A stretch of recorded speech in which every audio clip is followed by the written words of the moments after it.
¿Qué tal? Bienvenidos a las noticias económicas con la mirada puesta en Venezuela. Aunque la crisis política parece no tener fin, la economía del país dejó atrás sus peores momentos de hiperinflación, desplome dramático de la actividad y desabastecimiento de los productos más básicos. Tras una contracción de más del 70% entre 2014 y 2021, la economía hizo piso y a partir de 2022 comenzó a rebotar. Según el Gobierno, el PIB creció un 5,5% en 2023 y un 9% en 2024. La dolarización de facto, la flexibilización cambiaria y el alivio de sanciones de Estados Unidos al complejo petrolero explican esa dinámica según los expertos. Pero la pobreza, aunque cayó, afecta a gran parte de la población. Los servicios públicos son deficientes y la inflación, ahora en 2 dígitos anuales, continúa siendo alta. Y sobre todo esto queremos conversar con el empresario Ricardo Cusano, expresidente de Fedecámaras, el organismo cúpula del sector privado. Ricardo, muchas gracias por atendernos.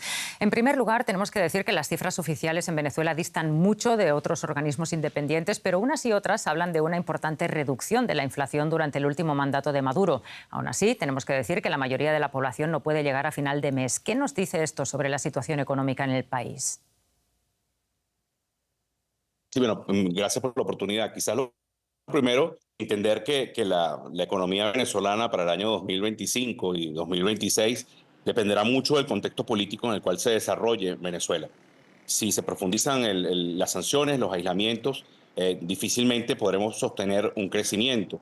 Ahora bien, por la propia dinámica que llevamos, diríamos que el 2025 debería estar por lo menos en un crecimiento neutro, mantenerse igual que el 24, o cumplirse las expectativas que dan desde la vocería de Nicolás Maduro con un 9%, hasta algunos otros especialistas en la materia que dan números un poco menos optimistas, pero siempre en positivo. En todo caso, el contexto internacional será muy importante para poder evaluar esto, y sobre todo que pueda permitir formalidad y transparencia en la economía, que al final se traduce en una data mucho más robusta y sobre todo creíble, ¿no?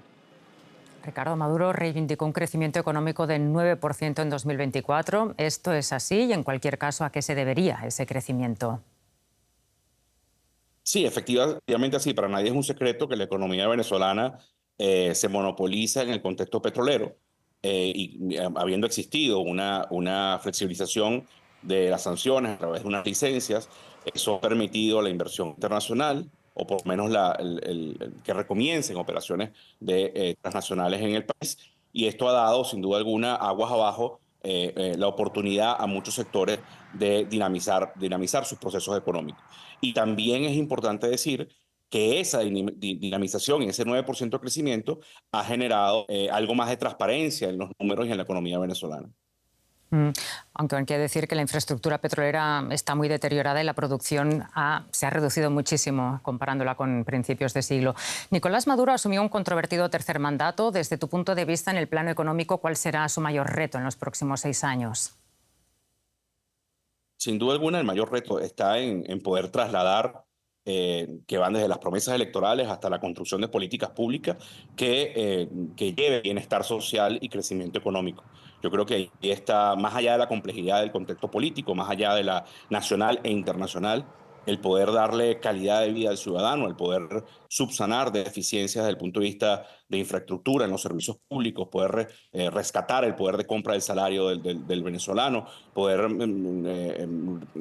rescatar también herramientas naturales de crecimiento de una sociedad como lo pueden ser el crédito. Yo creo que ahí está el mayor reto, y que eso se convierta en unos indicadores sociales mucho mejores de los que hoy podemos tener. Ricardo Cusano, muchísimas gracias por tus valoraciones sobre la situación que atraviesa la economía venezolana. Saludos. Gracias a ustedes. Feliz tarde. El mercado laboral en Estados Unidos sorprendió al alza. Pocos días antes de la llegada al poder de Donald Trump, corrobora la resiliencia de la economía frente a las altas tasas de interés. Según datos del Buró de Estadísticas Laborales, en diciembre se registraron en Estados Unidos 256.000 nuevos empleos. Esto hizo que la tasa de desempleo bajase una décima, del 4,2 al 4,1%. Se espera ahora que la Reserva Federal rebaje los tipos más lentamente de lo esperado para reducir la inflación. Actualmente la tasa básica se sitúa entre el 4,25 y el 4,5%. El mercado laboral en Estados Unidos sorprende al alza. Vamos en busca de los detalles con nuestra analista en Nueva York. Ana, ¿qué tal? Joe Biden es presidente unos días más, pero con las cifras de diciembre ya se puede hacer un balance del mercado laboral que deja en este sentido al nuevo presidente. ¿Cuál es la situación? Joe Biden deja a Donald Trump una economía en crecimiento y un mercado de trabajo que sigue manteniendo su fuerza. De hecho, la ha renovado a juzgar por las cifras de diciembre que han sorprendido a todos los analistas. Los salarios se han moderado en su crecimiento, el desempleo a largo plazo se ha rebajado y solo el sector industrial pierde empleo. Lo ha hecho en los últimos 5 meses durante 4 ocasiones. Aunque hay que esperar las revisiones de las últimas cifras, los datos actuales permiten pensar que 2024 se ha cerrado con 2,2 millones de nuevos empleos, que son más de los que se crearon en el año 2019, antes de la pandemia, y eso a pesar de las altas tasas de interés y de que la inflación todavía ha estado por encima de los objetivos de la Reserva Federal. El presidente Joe Biden ha dicho que su administración es la única en la historia de Estados Unidos en la que se ha permitido una creación de empleo mes a mes ininterrumpida para llegar a una cifra total de 16,6 millones de empleo. También el presidente ha recordado que heredó un país en crisis debido a la pandemia y que entonces el desempleo superaba el 6%. Y a continuación repasamos brevemente otras noticias económicas del momento. TikTok pidió este viernes al Tribunal Supremo de Estados Unidos la anulación o al menos el aplazamiento de una sentencia judicial que prohíbe esta aplicación en el país a partir del 19 de enero. Para evitarlo, la empresa matriz china ByteDance tendría que vender TikTok a una empresa no china. Washington cree que el gobierno chino utiliza la aplicación para espiar a ciudadanos estadounidenses. Brasil otorgó al grupo Meta 72 horas para que explique sus nuevas políticas, el fin de sus sistemas de verificación de contenidos y si esto será aplicado en el país. Meta, matriz de Facebook, Instagram y Threads, anunció que flexibilizará sus reglas sobre discursos de odio y reducirá la verificación de hechos en Estados Unidos, permitiendo que más contenido dañino se filtre en sus plataformas. Los casos de sabotaje a cables y tuberías submarinos están obligando a los países a reforzar las medidas de seguridad. La Marina de Estonia ha lanzado una operación para intentar evitar actos de sabotaje después de que cables en sus aguas resultaran dañados en diciembre. Estonia patrulla el mar Báltico en busca de embarcaciones que se desplacen de manera errática o reduzcan su velocidad repentinamente, señales de posibles intentos de dañar infraestructuras submarinas. Lo principal es demostrar presencia, mostrar que estamos revisando todos los barcos que pasan por esta área. Básicamente, estamos intentando prevenir que algo malo ocurra en esta zona del mar. El mes pasado, los cables eléctricos Estlink 2 que conectan a Estonia con Finlandia y abastecen a miles de personas sufrieron daños. Estonia sospecha que fue un ataque dirigido por Rusia y está investigando. Esto se suma a una serie de incidentes. El oleoducto Nord Stream fue destruido en 2022, el gasoducto Baltic Connector en 2023 y más recientemente los cables de Internet que conectan Taiwán con Estados Unidos. Y ha habido muchos otros casos similares. Aunque las motivaciones detrás de estos ataques son evidentes, los estados presuntamente responsables mantienen un nivel de negación plausible.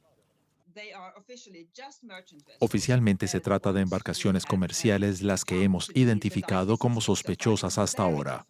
Es muy difícil demostrar que están operando en conjunto y mucho menos en nombre de un estado hostil. Así pueden intentar ataques cada vez más descarados, a mayor escala o más elaborados para interrumpir o dañar cables y oleoductos. Los países afectados tienen pocas opciones para prevenir estos ataques más allá de patrullar los mares. Con millones de kilómetros de infraestructura submarina, cualquier esfuerzo de patrullaje es apenas una gota en el océano. A principios de año, la mayor feria de electrónica de consumo del mundo, la CES, suele marcar las tendencias en tecnología del entretenimiento. Y un año más, la inteligencia artificial es esta semana la gran protagonista en Las Vegas. Recorriendo la feria CES, uno se encuentra a gente comportándose de modo extraño. moviéndose animadamente al compás de la música o viendo cosas que solo ellos pueden ver. La inteligencia artificial es omnipresente, es el gran tema, más aún que en años anteriores, y el que impulsa la competencia. Ocurre con las gafas, por ejemplo, cada vez más refinadas. Gracias a la inteligencia artificial uno puede entender al interlocutor aun cuando no se hable su idioma. La traducción aparece escrita en las lentes. Pero no solo eso. Puedes ver y encontrar informaciones, por ejemplo, una receta de cocina. Buscas algún tema y aparece información relacionada. Así, personas con timidez para hablar frente a otros pueden tener ideas sobre qué hablar. Da un poco de miedo. Puedes saber todo sobre la otra persona. Se pueden verificar informaciones en tiempo real. Eso es lo bueno. Un mundo feliz, utopía o distopía. Hacer la vida mejor, por lo menos esa es la promesa de la inteligencia artificial. Muchos temen que con demasiados datos personales disponibles en línea, la esfera privada desaparezca. Hay un componente educativo en esto. Lo nuevo siempre genera miedo. Cuando no conoces algo te sientes reacio, como con la inteligencia artificial, pero luego de estudiar y leer un poco, ese sentimiento se supera y ya no es tan aterrador como pensabas. La visita a la feria puede ser muy educativa y útil para el futuro, que será cada vez más digital. Gracias a hologramas tridimensionales en tamaño real, podremos estar presentes en un sitio, aunque físicamente nos encontremos del otro lado del mundo. Y también con esos personajes puedes cruzarte en esta feria. Una feria que no deja de sorprender. Muchísimas gracias a ustedes por su atención y confianza. Nos vemos en la próxima edición. Hasta pronto.